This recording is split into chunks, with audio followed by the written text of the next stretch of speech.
ونستغفره ونؤمن به ونتوكل عليه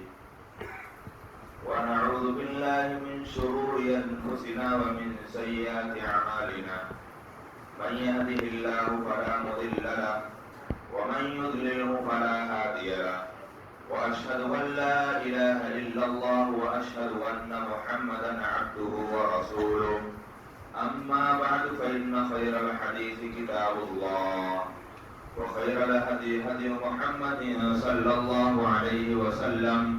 وشر الأمور محدثاتها وكل محدثة بدعة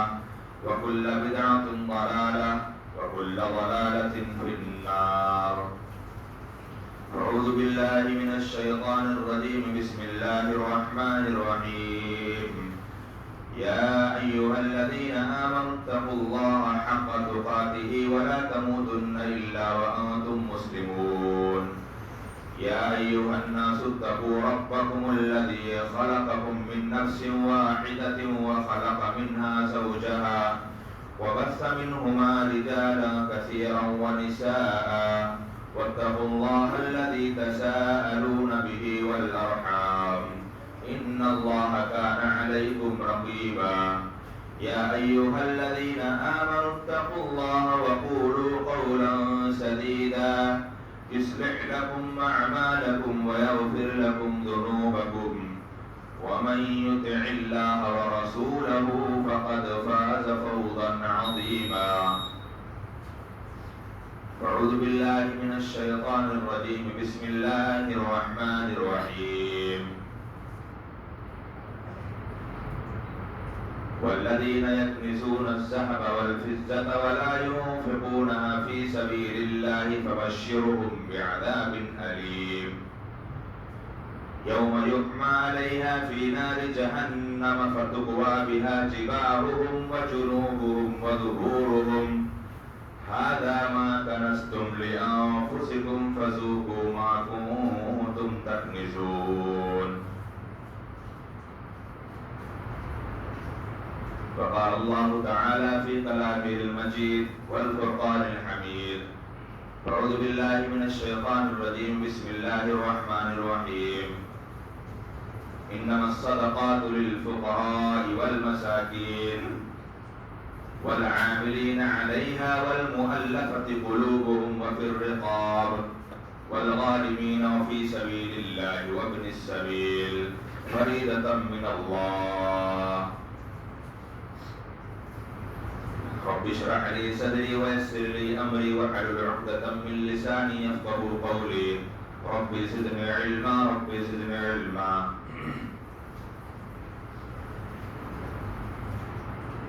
تمام قسم کی تعریفات بڑائی بزرگی اس رب ذوالجلال کے لیے لائق و زیبا جو خالق کائنات مالک ارض و سما ہے. بعدہ بے شمار درود و سلام نازل ہو دنیا انسانیت کی سب سے عظیم جماعت اور رب العالمین کے مقرب اور محترم انبیاء کرام سارے کے سارے انبیاء کرام پر درود و سلام نازل ہو. بالخصوص انبیاء کے سردار خاتم النبیین رحمت للعالمین احمد مصطفیٰ محمد مصطفیٰ صلی اللہ علیہ وسلم پر اللہم صلی علی محمد وبارک وسلم. حاضر نجوہ، ہم ایسے مہینے سے گزر رہے ہیں جو مہینہ برکتوں، رحمتوں اور نوازشوں کی ہر طریقے کی آسانیاں اللہ رب العالمین نے فراہم کر رکھی ہے. اس ماہ مبارک کے اندر کی جانے والی نیکیاں، اس ماہ مبارک کے اندر بڑھ چڑھ کر دین کے کاموں میں حصہ لینا اور اس ماہ مبارک کے اندر عبادت میں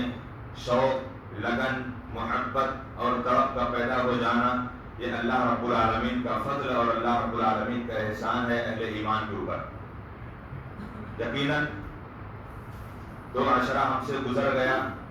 رمضان مبارک کے تیسرے عشرے میں ہم چل رہے ہیں اور اس عشرے کے حوالے سے اللہ رب العالمین نے اور جناب محمد الرسول اللہ صلی اللہ علیہ وسلم نے کیا فضیلت، کیا اہمیت اور کیا مقام و مرتبہ بتایا ہے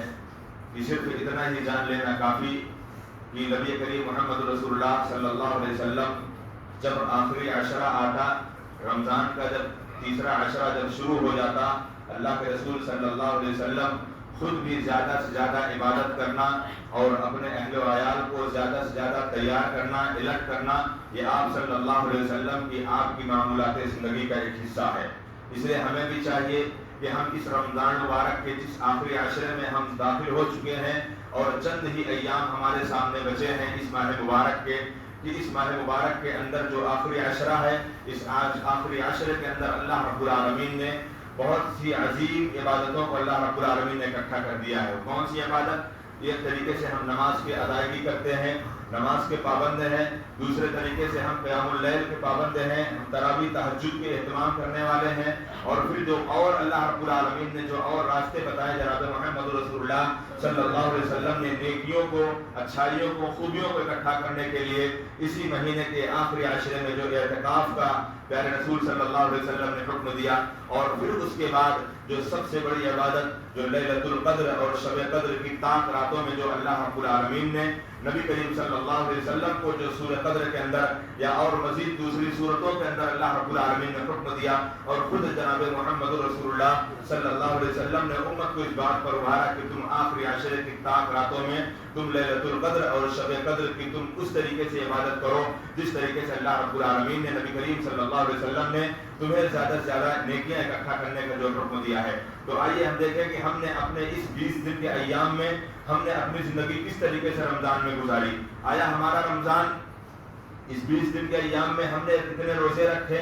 ہم نے کتنی نمازیں پڑھی، ہم نے کتنا اللہ رب العالمین کی تعلیمات کا پاس و لحاظ رکھا، اور ہم نے کتنے اس روزے کے مہینے کے اندر جو 20 دن ہمارا گزر گیا، یہ 20 دن ہمارا کیسا تھا؟ ہم میں سے ہر شخص اپنے آپ میں بخوبی اپنے نفس کا محاسبہ کرنا اس کو بہتر معلوم ہوگا یہ 20 دن ہمارے کیسے گزرے ہیں، اور ان 20 دن کے ایام میں ہم نے اس ماہ مبارک کی اہمیت اور اس کی قدر و قیمت کو ہم نے سمجھا کہ نہیں سمجھا۔ اگر ہم نے سمجھا تو اس کے مطابق ہم نے عمل کیا کہ نہیں عمل کیا، اور اگر عمل نہیں کیا تو افسوس کی بات نہیں ہے، افسوس کی بات اب ہوگی کہ جب اس آخری عشرے کو بھی ہم پا کر اور ہم اپنی زندگی کے اندر اپنے ان رمضان کے ایام جو چند ایام ہمارے سامنے باقی ہیں، اور ان ایام کے اندر اگر ہم نے اللہ رب العالمین سے وہی تعلق، وہی واسطہ اور وہی اللہ رب العالمین سے اگر ہم نے رابطہ نہیں کیا جس کا جناب محمد رسول اللہ صلی اللہ علیہ وسلم نے حکم دیا ہے، تو ظاہر سی بات ہے پھر ہماری زندگی کے اندر پھر رمضان کا کوئی فائدہ نہیں ہوگا،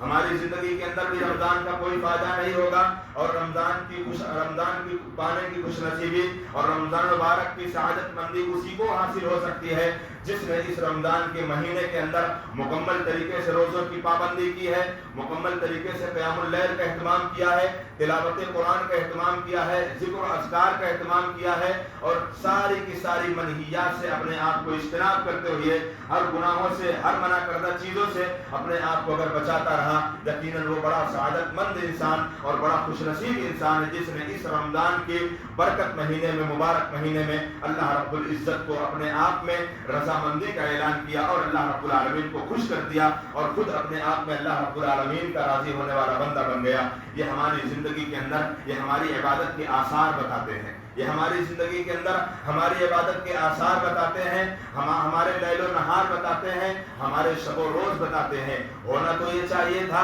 کہ رمضان کا جو آخری عشرہ آیا، اس آخری عشرے میں نبی کریم صلی اللہ علیہ وسلم، اللہ کے رسول صلی اللہ علیہ وسلم کا معاملہ یہ ہوتا کہ آپ اپنے اہل و عیال کو اور خود اپنے آپ کو الرٹ کر دیتے، تیار کر لیتے زیادہ سے زیادہ عبادت کرنے کی۔ لیکن آج کے اس دور میں ہم مسلمان اس آخری عشرے کو کہاں پر ہم نے تول دیا ہے؟ ہم نے اپنے اس آخری عشرے کو ہم نے یا تو بزنسوں میں لگا دیا، یا تو ہم نے مارکیٹنگ اور یا تو ہم نے شاپنگ میں لگا دیا۔ یہ آخری عشرہ جس رات کے اندر اللہ رب العالمین نے لیلۃ القدر اور شب قدر کی راتوں کو جو 1000 مہینوں سے بہتر رات قرار دی گئی، اور اسی رات کے اندر ایک مسلمان یہ عزم مصمم اور یہ پختہ ارادہ کرتا ہے کہ آج کی رات چاہے 21ویں رات ہو، چاہے 23ویں رات ہو، چاہے وہ 25ویں رات ہو، چاہے وہ 27ویں رات ہو، اور چاہے وہ 29ویں کی رات ہو، ان راتوں میں لوگوں نے ایک اپنے اپنا مشن بنا لیا ہے کہ ان رات میں کسی ایک رات خاص کر کے یا تو چلیں گے پارٹی کرنے, یا تو چلیں گے مارکیٹنگ کرنے, یا تو کریں گے شاپنگ کرنے. یہ شاپنگ کرنا, پارٹی کرنا اللہ رب العالمین نے منع نہیں کیا, لیکن آپ اپنی زندگی کے اندر ان راتوں کی اہمیت کا اندازہ اگر تمہیں ہو جائے, ان راتوں کو پانے والے, ان راتوں کو پا جانے والے, اور ان راتوں کے اندر جو شب قدر کی حقیقی جو رات ہے, اس رات کو ایک مومن اگر اپنی زندگی میں پا جاتا ہے, اس سے بڑا سعادت مند اور اس سے بڑا خوش نصیب انسان کوئی نہیں ہو سکتا. اور اس رات کے اندر, جس رات کے اندر شب قدر, لیلۃ القدر جو ایک طاق راتوں میں پائی جاتی ہے, پتہ لگا وہ رات اللہ رب العالمین نے 21ویں یا 23ویں یا 25ویں یا 27ویں یا 29ویں کسی بھی ایک رات میں اللہ رب العالمین نے اس کو نازل کر دیا, اور ہم اپنے آپ میں ہم چہل قدمی میں مست ہیں, ہم گپ شپ میں مست ہیں, ہم ہوٹلوں میں مست ہیں. اور یہ مسلمان جس مہینے کے آخری عشرے میں جناب محمد الرسول اللہ صلی اللہ علیہ وسلم کی انتھک پوری حد سے زیادہ طاقت آپ کی عبادت میں ہوا کرتی تھی, اور یہ مسلمان اس آخری عشرے کے اندر اپنے کھانے پینے میں لگا دیتا ہے, اپنے کھانے پینے کی ڈشیں تیار کرنے میں لگا دیتا ہے, اور اپنی مارکیٹنگ اور اپنی عیدیں اور اپنے تہواروں کو سنوارنے میں لگا دیتا ہے. لیکن اللہ رب العالمین کی ان تعلیمات کو اس کو اپنی زندگی کے اندر احساس بھی نہیں ہوتا کہ ہمارے اوپر یہ آخری عشرہ, یہ رمضان کا آخری عشرہ 20 دن تو گیا, کیسے گیا ہمیں اس کا احساس نہیں. 20 دن گیا تو کیسے گیا ہمیں اس کا احساس نہیں, لیکن 10 دن جو اللہ رب العالمین نے مہیا کیا, یہ 10 دن ہمارے لیے بڑی قدر و قیمت کا وقت ہے, بڑی اہمیت کا حامل وقت ہے. اور ان اوقات میں اگر ہم نے اپنی زندگی کو بنا لیا, اپنی زندگی کو سنوار لیا, اور اپنے آپ میں اللہ رب العالمین کو ہم نے راضی کر لیا, ہماری زندگی کا بیڑا پار ہے, ہماری زندگی کا بیڑا پار ہے. پتہ نہیں آنے والا رمضان ہمیں ملے کہ نہ ملے, یہ کون ہم میں جانتا ہے کہ ہم آنے والے رمضان میں زندہ رہیں یا نہ زندہ رہیں. یا کتنے ایسے لوگ ہیں جو گزشتہ رمضان میں ہمارے درمیان موجود تھے, لیکن آج وہ ہمارے درمیان نہیں ہیں, اللہ رب العالمین کو پیارے ہو گئے. اور یہ ہمارے لیے سعادت مندی اور یہ ہمارے لیے خوش نصیبی ہے کہ اللہ رب العزت نے ہمیں اس ماہ مبارک کے اندر نیکیاں, اس کی برکتیں, اس کے اندر کی جانے والے اعمال اور اس کے اندر کیے جانے والے وہ اچھائیاں, وہ خوبیوں کو اللہ رب العالمین نے ہمارے لیے آسانیاں فراہم کر دیا. اور ہم اپنی زندگی کے اندر اس رمضان کے آخری عشرے کے اندر اگر ہم نے اپنے آپ کو بیدار نہیں کیا, تو ہمیں بھی رمضان کا وہی صلہ مل سکتا ہے, ہمیں رمضان کا وہی حصہ مل سکتا ہے جن کے بارے میں جناب محمد رسول اللہ صلی اللہ علیہ وسلم نے ان کی فرشتوں کی بد دعا پر آمین کہی تھی کہ رمضان کا مہینہ آیا اور اللہ رب العالمین سے اپنی بخشش نہ کروا لیا, ایسا شخص اس کی لاکھ خاک آلود ہو جائے. یعنی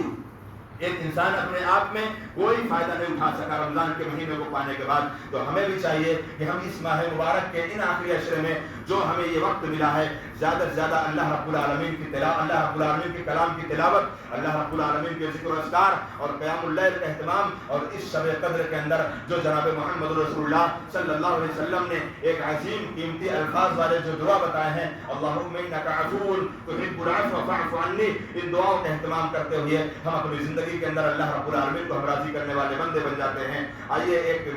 رمضان مبارک کے اس آخری عشرے کے اندر جو آپ کے سامنے جس موضوع کو لے کر حاضر ہوا ہوں, وہ موضوع اسلام کے اندر پانچ ارکان ہے. اور یہ ہم میں سے ہر مسلمان کو اور ہر بچوں کو اس بات کا علم ہے. جس حدیث کے بارے میں آپ کے سامنے بتانے جا رہا ہوں, اللہ کے رسول صلی اللہ علیہ وسلم نے کہا, بنی الاسلام علی خمس, اسلام کی بنیاد 5 چیزوں پر ہے. سب سے پہلا اشہد ان لا الہ الا اللہ واشہد ان محمد رسول اللہ, اور دوسرا اقام الصلاۃ, نماز کا قائم کرنا, نماز کی ادائیگی کرنا, اور جو تیسرا رکن ہے وہ ہے زکوٰۃ کی ادائیگی. نماز تو ہم قائم کرتے ہیں, زکوٰۃ اپنی زندگی کے اندر بسا اوقات کچھ مسلمان سمجھتے ہی نہیں کہ زکوٰۃ ہے کیا ہے. زکوٰۃ کو اگر ہم نے سمجھ لیا کہ یہ ٹیکس ہے, زکوٰۃ کو اگر ہم نے سمجھ لیا کہ یہ کوئی ایک ایسا جرمانہ ہے,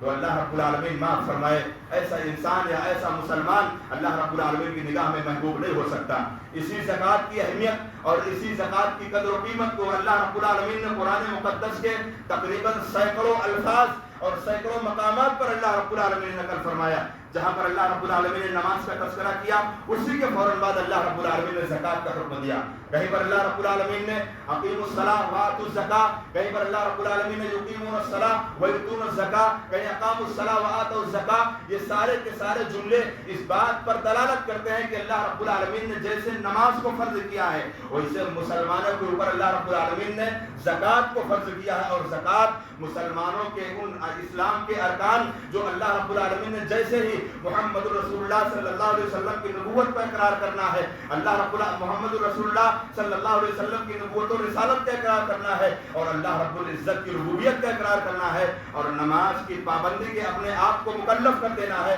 اسی طریقے سے زکوٰۃ کو بھی ادا کرنا. وہی اللہ رب العالمین نے حکم دیا ہے کہ زکوٰۃ کا بھی ہم زکوٰۃ کہتے کسے؟ زکوٰۃ کہتے کسے ہیں؟ زکوٰۃ کے لغوی معنی کیا ہے؟ زکوٰۃ کہتے ہیں کہ انسان اپنی زندگی کے اندر اپنے آپ کو پاک کر لینا. اور زکوٰۃ کے اصطلاحی معنی جو بتائے گئے ہیں، زکوٰۃ یہ عربی لفظ ہے، کسی چیز کو پاک کرنا. اور ہم اللہ رب العالمین کی دی ہوئی دولت، اللہ رب العالمین کی جانب سے ملنے والی دولت، وہ ملنے والا مال، وہ ہماری زندگی کے اندر آرام و آرائش پیدا کرنے والے وہ اللہ رب العالمین نے جو وسائل، جو ذرائع اللہ رب العالمین نے پیدا کیے ہیں، ہم اپنے ان ذرائع اور وسائل سے کمائے ہوئے مالوں کو جو اللہ رب العالمین کی راہ میں ہم خرچ کر دیتے ہیں، ہمارا وہ مال پاک ہو جاتا ہے. اور جو مال اللہ رب العالمین نے ہمارے حق میں جو حلال طریقے سے اللہ رب العالمین نے ہمیں دیا ہے، ہم اللہ رب العالمین کے اس حکم پر ہم ان ضرورت مندوں تک ان کے حقوق کو پہنچا دیتے ہیں. یہ زکوٰۃ کا اصل حق اور زکوٰۃ کا اصل معنی ہے.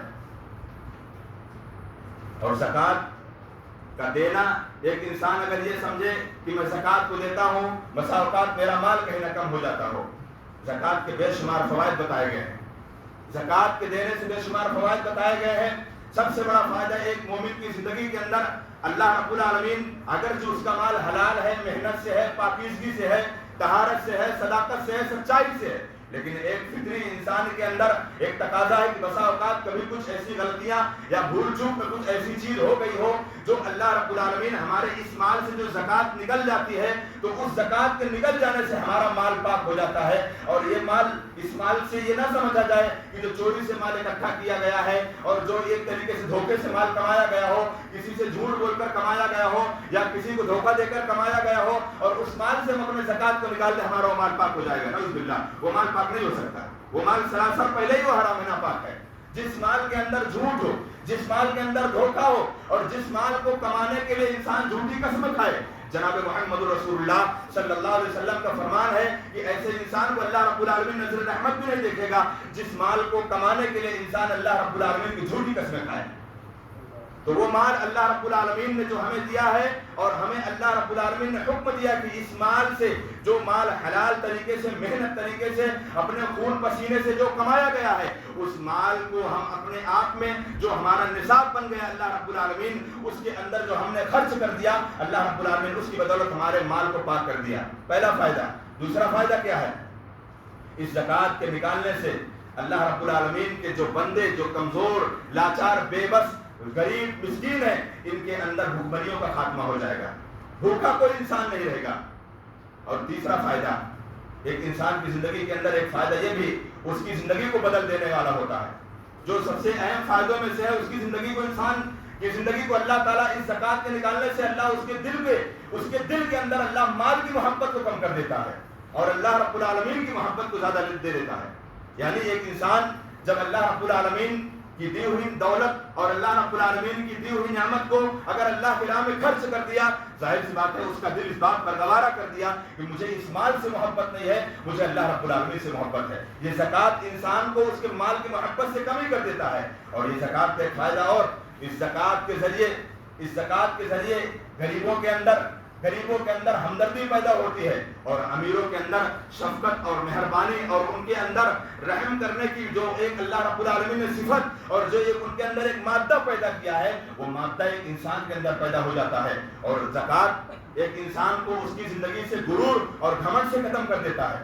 زکوٰۃ ادا کرنا، ایک انسان ایک مسلمان یہ سمجھے کہ میں نے اپنی زکوٰۃ جو اللہ رب العالمین نے مجھے مال دیا، میں اس مال میں سے اپنے ضرورت مندوں کو جو اللہ رب العالمین نے جن کو مکلف بنایا ہے، جو مصارف زکوٰۃ میں سے ہیں، اگر ہم نے ان کو اپنا زکوٰۃ دے دیا تو یہ ہمارا حق تھا، یہ ہمارا حق تھا، ہم نے کوئی احسان نہیں کیا۔ اگر ہم نے کوئی احسان کے طور پر اگر ہم نے دے دیا تو اللہ رب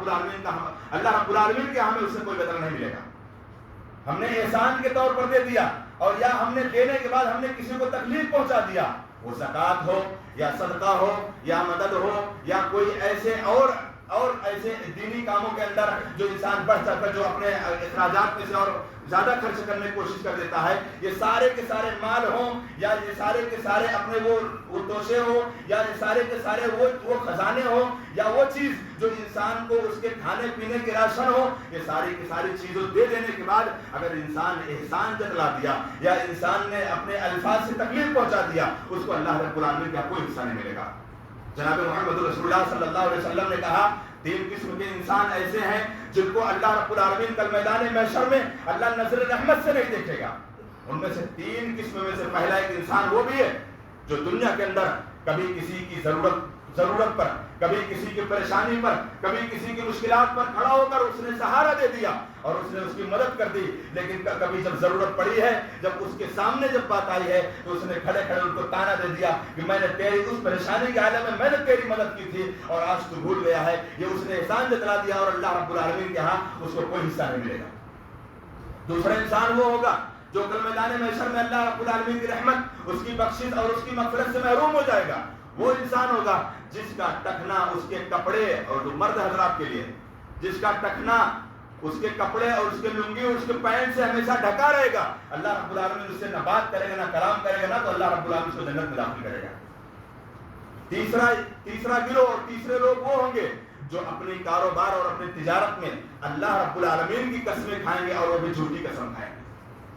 ایسے لوگوں کے بارے میں جناب محمد رسول اللہ صلی اللہ علیہ وسلم نے کہا ثلاثۃ لا یکلمهم اللہ یوم القیامہ ولا ينظر الیہم ولا یزکیہم ولہم عذاب علیم۔ ایسے لوگوں سے اللہ رب العالمین نہ بات کرے گا، نہ اللہ رب العالمین کلام کرے گا، نہ تو اللہ رب العالمین ان کو اپنی رحمت والی جنت میں داخل کرے گا۔ یہ کتنی بھیانک چیز ہے جناب محمد رسول اللہ صلی اللہ علیہ وسلم نے بتائی۔ اس لیے جب ہم زکوٰۃ کی بات آتی ہے تو اللہ رب العالمین نے قرآن مقدس کے اندر اللہ رب العالمین نے زکوٰۃ نہ دینے والوں کا انجام کیا بتایا ہے۔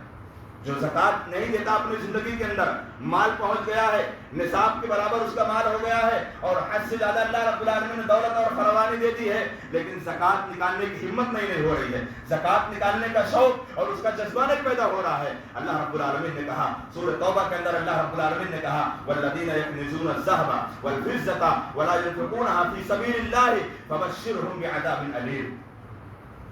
جو لوگ اپنے مالوں کو، اپنے سونے اور اپنے چاندیوں کو جمع کر کے اکٹھا کرتے ہیں اور اللہ رب العالمین کی راہ میں خرچ نہیں کرتے، اللہ رب العالمین کی راہ میں خرچ نہیں کرتے، اے اللہ کے رسول صلی اللہ علیہ وسلم فبشرهم بعذاب علیم، ان کو المناک عذاب کی بشارت دے دیجئے کہ اللہ رب العالمین تمہیں المناک دردناک عذاب اللہ رب العالمین دے گا۔ وہ عذاب دنیا میں بھی آ سکتا ہے اور آخرت میں تو اس کا حصہ ملنا ہی مل رہا ہے۔ وہ عذاب دنیا میں بھی آ سکتا ہے اور آخرت میں اللہ رب العالمین اس کا حصہ دے گا ہی دے گا۔ اللہ رب العالمین نے آگے کی آیت میں ارشاد فرمایا یوم یحمى علیہا فی نار جہنم فتقوی بها جباہہم وجنوبہم وظہورہم ھذا ما کنزتم لانفسکم فذوقوا ما کنتم تکنزون۔ جس مال کو ہم نے اکٹھا کیا، جس مال کو ہم نے پونجی بنا کر رکھا، جس مال کو اپنی زندگی کے اندر ہمارے لیے وہ مال اتنا محبوب ہو گیا کہ اللہ رب العالمین کی محبت پھیکی پڑ گئی، ہمارے لیے وہ مال اتنا محبوب ہو گیا، رسول اللہ صلی اللہ علیہ وسلم کی محبت پھیکی پڑ گئی۔ اللہ رب العالمین نے اسی آیت کریمہ کے اندر کہا کہ بے شک اللہ رب العالمین کل میدان محشر میں اللہ رب العالمین اس مال کے بارے میں اللہ رب العالمین نے کیا حکم دیا، یوم یحمى علیہا فی نار جہنم فتقوی بها جباہہم وجنوبہم وظہورہم، کہ اس مال کو، جس مال کو دنیا کی زندگی کے اندر ہم نے اکٹھا کیا، ہم نے اس کو بنایا، ہم نے اس کو سنوارا اور ہم نے اس کو اپنی پونجی زندگی بنا لی، یعنی ہماری زندگی کا سب سے بڑا توشہ ہے اور ہم نے اللہ رب العالمین کی راہ میں خرچ نہیں کیا، وہی مال کل میدان محشر میں اللہ رب العالمین اسی مال کو اللہ رب العالمین آگ بنا دے گا اور وہ آ کر کبھی ان کے جبڑوں کو، کبھی ان کے چہروں کو، یا کبھی ان کے پہلوؤں کو، یا کبھی کبھی ان کو پیٹھوں کو وہ داغے گا. اور اس طریقے سے اللہ رب العالمین نے کہا آخر کیوں چہرہ کی بات کیوں آ گئی, چہرے کی بات کیوں کہا گئی, یا پہلو کی بات کیوں کہی گئی, یا پیٹھ کی بات کیوں کہی گئی؟ فتقوا بها جباههم, ان کو داغا جائے گا. وظهورهم فتقوا بها جباههم وظهورهم هذا ما كنزتم لانفسكم فذوقوا ما كنتم تكنزون. کہ ان کے چہروں کو بھی داغا جائے گا, ان کے پہلوؤں کو بھی داغا جائے گا, ان کے پیٹھوں کو بھی داغا جائے گا. اس کا مقصد صرف یہی ہے کہ جب زکوٰۃ وصول کرنے والے, زکوٰۃ لینے والے جب صاحب مال کے پاس جب پہنچتے ہیں, زکوٰۃ دینے کی نوبت آتی ہے, جب زکوٰۃ لینے والا جب پہنچتا ہے تو زکوٰۃ دینے والا وہ اپنے چہرے کو بدل دیتا ہے, وہ اپنے چہرے پر, اس کی چہرے پر بل آ جاتی ہے اور وہ اپنے چہرے کو ایک طریقے سے بڑا مایوسیت والا چہرہ بنا لیتا ہے کہ کہاں چلے آئے ہیں, ہم ان کو کیسے زکوٰۃ دے دیں. اور جب چہرہ پہلے داغا جائے گا, جب اس چہرے کے اندر سے جب وہ ایک طریقے سے اس کا انکار کرنے کی جب بات آئے گی تو پہلے چہرے کو داغا جائے گا, اس کے بعد ان کے پہلوؤں کو داغا جائے گا. کیوں؟ جب چہرہ موڑا ہے, جب چہرہ موڑ کر جب جانے لگا تو اس کا پہلو سامنے آئے گا اور اللہ رب العالمین نے کہا اس پہلو کو اس کو داغا جائے گا. اس کے بعد جب مڑ کر جانے لگا اور اس نے زکوٰۃ سے انکار کر دیا, زکوٰۃ نہیں دیا, تو اس کے پیٹھوں کو داغا جائے گا, اس کے پیٹھ کو داغا جائے گا. جناب محمد رسول اللہ صلی اللہ علیہ وسلم نے ارشاد فرمایا جو دنیا کی زندگی کے اندر اپنے مال کو اکٹھا کیا, اپنے خزانے کو اکٹھا کیا, اپنے دولت کو اکٹھا کیا اور اللہ رب العالمین کی راہ میں خرچ نہیں کیا, اللہ رب العالمین کل قیامت کے دن اسی مال کو اللہ تعالیٰ گنجا سانپ بنا دے گا. گنجا سانپ اللہ رب العالمین اس مال کو بنا دے گا. اور بنانے کے بعد نبی کریم صلی اللہ علیہ وسلم نے ارشاد فرمایا وہ گنجا سانپ, اور اس سانپوں کی قسم بہت ہوتی ہے, لیکن اس گنجے سانپ کے بارے میں بتایا گیا کہ یہ گنجا سانپ بڑا زہریلا اور بڑا دردناک اور بڑا ہولناک ہی دکھتا ہے. اور اس کے بارے میں یہ بھی بتایا گیا کہ اس کے پیشانی پر ایک دوسری روایت کے اندر ہے کہ وہ 2 منہ والا ہوگا, اور ایک روایت کے اندر ہے کہ اس کے پیشانی پر 2 بڑے بڑے کالے کالے دھبے ہوں گے, اور وہی سانپ, وہی گنجا سانپ اس کے گلے میں لٹک کر کہے گا انا کنزک انا مالک, میں تیرا مال ہوں, میں تیرا خزانہ ہوں. تو نے دنیا کے اندر جو مال اکٹھا کیا, تو نے دنیا کے اندر جو اللہ رب العالمین نے تجھے جو دولت دی, اس دولت کو تو نے اللہ رب العالمین کی راہ میں خرچ نہیں کیا. یہ ہماری زندگی کے مال کے حصے میں سے اللہ رب العالمین نے یہ حصہ بنایا ہے کہ ہم اللہ رب العالمین کی راہ میں خرچ کرنے کے ساتھ ساتھ اللہ نے وہ حکم دیا کہ ہمیں ان لوگوں کے اوپر بھی زکوٰۃ کو خرچ کیا.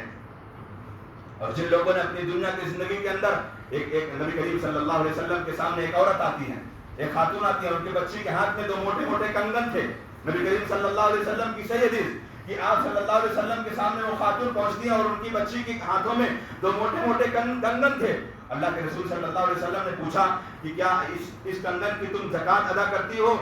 اس خاتون نے کہا اللہ کے رسول صلی اللہ علیہ وسلم میں نے ان کی زکوٰۃ نہیں ادا کی ہے. اللہ کے رسول صلی اللہ علیہ وسلم نے کہا اگر تم اس کی زکوٰۃ نہیں ادا کرتی ہو, کل قیامت کے دن اللہ رب العالمین اسی کی بدولت تمہیں نار جہنم میں اور تمہیں اللہ رب العالمین آگ کی سزا دے گا, تو تم کیا کرو گی؟ انہوں نے فوراً اپنے کنگن کو اتار کر دے دیا, کہا اللہ کے رسول صلی اللہ علیہ وسلم یہ اللہ اور اس کے رسول کے لیے,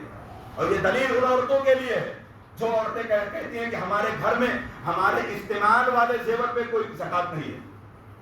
یہ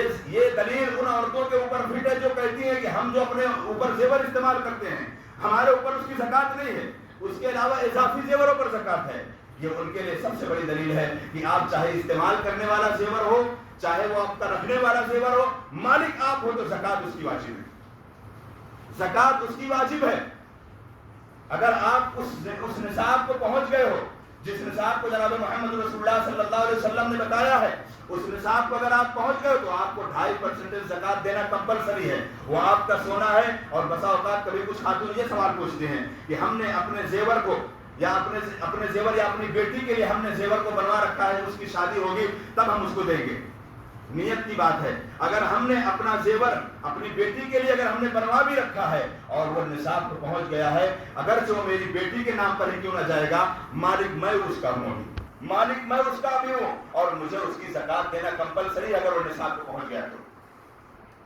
اگر وہ نصاب کو پہنچ گیا 7.5 تولہ نصاب کو پہنچ گیا, آپ کو 2.5% زکوٰۃ اس پر کمپلسری اور لازمی ہے. جس طریقے سے آپ کے اوپر نماز فرض ہے اسی طریقے سے زکوٰۃ فرض ہے آپ کے اوپر. اور اللہ رب العالمین نے کہا تلک حدود اللہ, یہ اللہ کی حدیں ہیں اور اللہ رب العالمین نے اس کو نافذ کیا ہے. ایک انسان سوال کرتا ہے میں اپنے مال کی زکوٰۃ کیسے ادا کروں؟ اس کے بارے میں بھی جناب محمد رسول اللہ صلی اللہ علیہ وسلم نے دیگر کتب حدیث کے اندر، مسلم شریف کے اندر بے شمار ایسی دلیلیں اور بے شمار ایسی دلیلیں موجود ہیں جو نبی کریم صلی اللہ علیہ وسلم نے حکم دیا کہ ایک انسان اپنے مال میں سے، اس کا مال جو اللہ رب العالمین نے جو دیا ہے، اس کے مال میں نصاب پہنچ گیا سال کے اندر، اور اپنے آپ میں اس مال کی اگر زکات نہیں نکالتا ہے، کل میدان محشر میں اللہ رب العالمین کے سامنے کیا منہ دکھائے گا؟ ایک تاجر ہے، ایک تاجر انسان ہے، اس تاجر انسان کے اوپر، اس کے اوپر سال کی بات تو نہیں آئی، لیکن اگر اس نے اپنے کاروبار اور اپنے مال میں کبھی اس کا مال اکٹھا ہوا، کبھی اس کا مال چلا گیا، کبھی اس کے مال میں اضافہ ہوا، کبھی اس کے مال میں نقصان ہوا، تو اپنے پورے مال کو کلیکٹ کرے گا، پورے مال کو اکٹھا کرے گا، پورے سال بھر کے مال کو اکٹھا کرے گا، جہاں سے مال آنے والا ہے اس کو بھی لکھے گا، جس کو قرضہ دیا ہے اور امید ہے کہ وہ قرضہ ملے گا اس کو بھی لکھے گا، اور جو مال دینا ہے بازار میں، مارکیٹ میں جو مال دینا ہے اس کو بھی دے گا، اور پھر پورے مال کی قیمت نکالے گا، اور پورے مال کی قیمت نکالنے کے بعد 2.5% اس کی زکات اس کو دینا ہے۔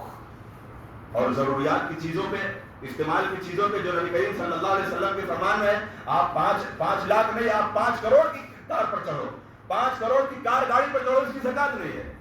آپ کا گھر، آپ کا فلیٹ 10 لاکھ نہیں 10 کروڑ کا ہو، آپ اس میں رہتے ہو، آپ کی ضروریات کی زندگی ہے، اس پر زکات آپ مل رہی ہے، لیکن ہاں آپ نے وہ گھر خریدا یا آپ نے وہ زمین خریدا جس زمین میں آپ کی نیت یہ ہے کہ ہم ابھی اس کو ہم نے خریدا 30 لاکھ میں، ہم 2 سال 4 سال بعد ہم اس کو بیچ دیں گے، اس پر زکات ہے،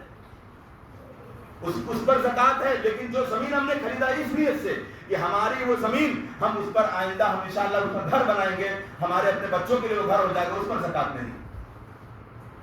اس پر زکات نہیں۔ اب زکات کس کو دیا جائے، یہ بھی سوال پیدا ہوتا ہے۔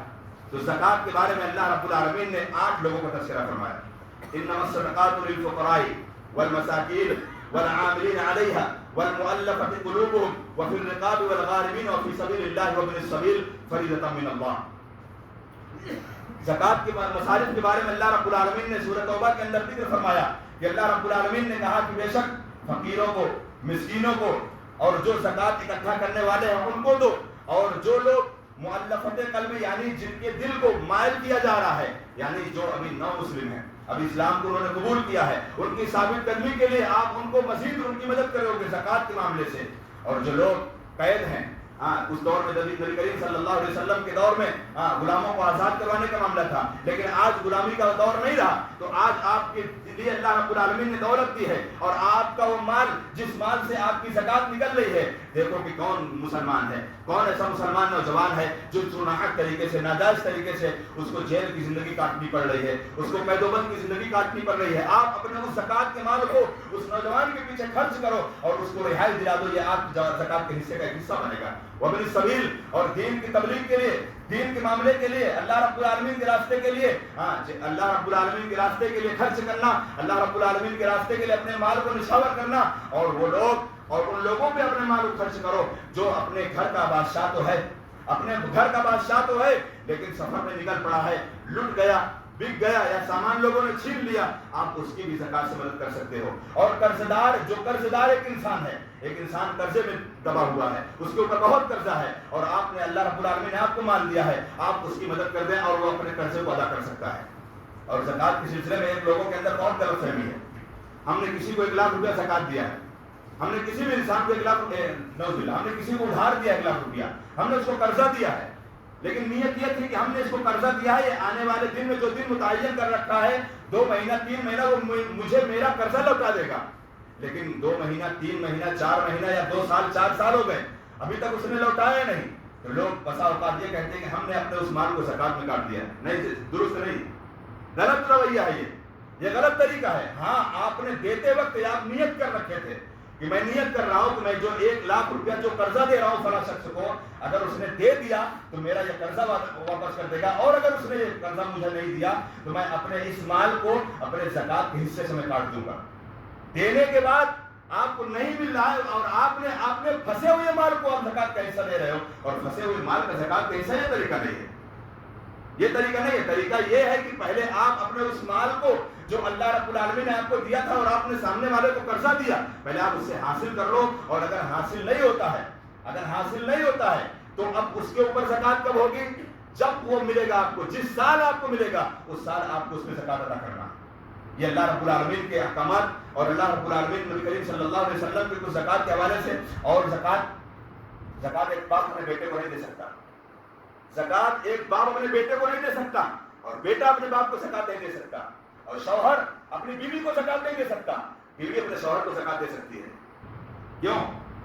بیوی اپنے شوہر کو زکات دے سکتی ہے کیونکہ شوہر اس کی کفالت کرنے کا ذمہ دار ہے. شوہر کو اللہ نے قوام بنایا ہے عورت کے لیے, تو شوہر اپنی بیوی کو زکات نہیں دے سکتا کیونکہ شوہر کی ذمہ داری ہے وہ اس کے اوپر خرچ اٹھائے گا, لیکن بیوی کی ذمہ داری نہیں کہ اپنے شوہر کا خرچ اٹھائے. اللہ رب العالمین نے قرآن مجید نے احادیث رسول میں کہیں اس چیز کو نہیں نقل فرمایا کہ کوئی عورت کسی مرد کی کفالت کرے. اللہ رب العالمین نے ہمیشہ مرد کو کہا الرجال قوامون علی النساء, اے مردوں اللہ رب العالمین نے تم کو قوام بنایا عورتوں پر. اگر تم باپ ہو اپنی بیٹیوں کی ذمہ داری تمہارے اوپر ہے, اگر باپ کا انتقال ہو گیا تو اے بھائیوں تمہاری ذمہ داری تمہاری بہنوں پر ہے, اور اے شوہروں تمہاری ذمہ داری تمہاری بیویوں پر ہے. یہ اللہ رب العالمین نے قوام کا ایک حصہ بنایا ہے. لیکن اگر آپ زکات کی بات آئے گی تو اللہ رب العالمین نے یہ ایک راستہ آپ کو بتایا ہے. آپ اپنے بھائیوں میں, اپنے بہنوں میں, اپنے رشتہ داروں میں, اپنے عیسیٰ قارب میں, اپنے خالوں میں, اپنے پھوپھوؤں میں, اپنے چچاؤں میں, اپنے ماموں میں جہاں خرچ کرنا چاہو خرچ کر دو پوشیدگی کے طور پر, اور یہاں آپ کو 2 ثواب ملے گا, 2 بڑا اجر ملے گا. کیوں؟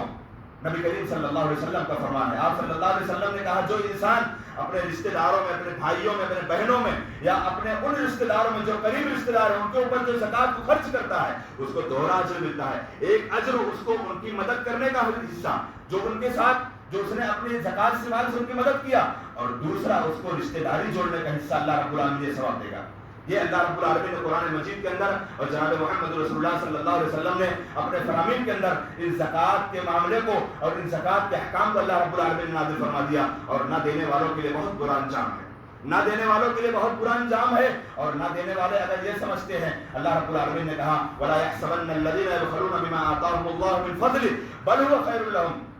اگر تم سمجھتے ہو کہ اللہ رب العالمین نے جو تمہیں مال دیا ہے, جو اللہ نے فضل دیا ہے, اس کو تم سمجھتے ہو کہ میں خرچ نہیں کروں گا, میں بہت اچھے میں ہوں, اچھے میں نہیں ہو, بل هو شر لکم, تم اللہ رب العالمین کے بڑے ہی تم ناشکرے بندے ہو اور تم نے بہت برا کام کیا ہے. تم نے اپنی زندگی کے اندر اپنے مال کو اللہ رب العالمین کی راہ میں خرچ نہیں کیا ہے, اور ہم اپنی زندگی کے اندر ہم یہ سمجھے کہ ہم اللہ رب العالمین کے ناشکرے نافرمان بندے نہیں ہیں, ہم زکات دیتے ہیں. حضرت ابو بکر صدیق رضی اللہ تعالی عنہ, حضرت ابو بکر صدیق رضی اللہ تعالی عنہ نبی کریم صلی اللہ علیہ وسلم کے انتقال کے بعد کچھ لوگوں نے یہی رویہ استعمال کیا, نماز کے تو پابند تھے, زکات دینے سے انکار کر دیے. حضرت ابو بکر صدیق رضی اللہ تعالیٰ عنہ نے کہا میں ان سے جہاد کروں گا. ابو عمر فاروق رضی اللہ تعالیٰ عنہ نے کہا کہ اے امیر المومنین, اے ابو بکر صدیق, آپ ان سے جہاد کرو گے جو نماز کے پابند ہیں, جو نماز کی پابند ہیں. حضرت ابو بکر صدیق رضی اللہ تعالیٰ عنہ نے کہا اللہ کی قسم, جن لوگوں نے نبی کریم صلی اللہ علیہ وسلم کی زندگی میں اپنی اونٹنی کی بھی زکات دی ہے, اگر انہوں نے اب منع کر دیا تو میں ان سے جہاد کروں گا اور میں ان سے قتال کروں گا, اور میں لے کر رہوں گا اللہ رب العالمین نے جو حکم دیا ہے.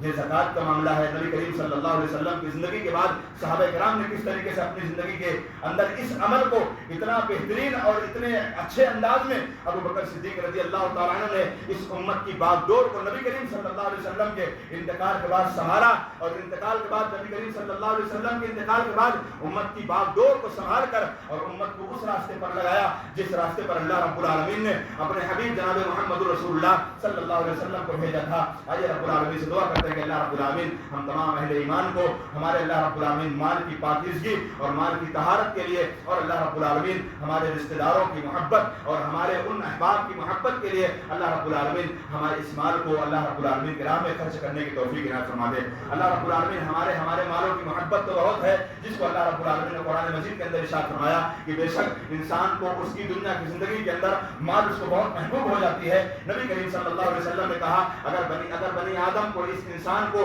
اگر سونے کی 2 وادیاں دے دی جائیں تو ان دونوں وادیوں میں اکتفا نہیں کرے گا, بلکہ تیسری وادی کے لیے وہ تلاش کرنے میں, جستجو کرنے میں لگ جائے گا. اس لیے مال ایک انسان کی فطری زندگی ہے, مال کو کمانا بھی صحیح ہے, مال کو کمانا بھی افضل ہے, لیکن مال کو خرچ کرنا اللہ رب العالمین کے راہ میں اور ہی افضل ہے. اللہ رب العزت سے دعا کہ اللہ رب العالمین ہم تمام اہل ایمان کو اللہ رب العالمین پیارے رسول صلی اللہ علیہ وسلم کی کامل تعلیمات پر عمل پیرا ہونے کی توفیق عنایت فرما دے. اللہ رب العالمین اس ماہ مبارک کے اندر اللہ رب العالمین جتنی بھی بھی ہم نیکیاں جتنی بھی اچھائیاں اور جتنی بھی ہم عبادتیں کریں رب ذوالجلال تو اپنے رحم و کرم اور اپنے فضل و کرم سے اللہ رب العالمین تو ہماری ٹوٹی پھوٹی عبادتوں کو قبول عطا فرما دے. اللہ رب العالمین اس ماہ مبارک کے جو آخری عشرے کی کچھ ایام باقی ہیں اللہ رب العالمین ان عشروں کے اندر اللہ رب العزت کثرت سے ہمیں عبادت کرنے اور ہمیں قیام اللیل کا اہتمام کرنے اور ہمیں شب